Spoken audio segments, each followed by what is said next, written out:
Ito na po mga ka-garden yung aking mga tanim na mani.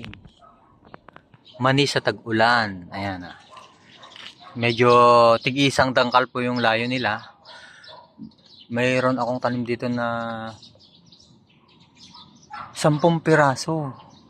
10 piraso lang kasi yan lang po yung available na buto na naitanim ko. Bali yung lupa dito ay mabuhangin. Kaya kapag malakas ang ulan, madaling mawala yung tubig. Ayan. Sana magkalaman yung mani sa tag-ulan. Ayan. Tapos, ito yung mga taniman ko dati. Yan. Nasisilungan na po siya ng mga puno. Kaya hindi na po siya lumalago.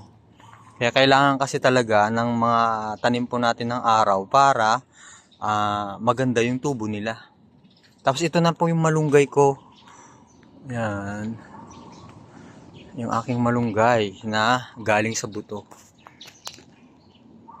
Yan. Pinutol ko na yan dati. Yan itsura niya. Oh. Pero nagkasanga na naman siya. Matangkad na naman.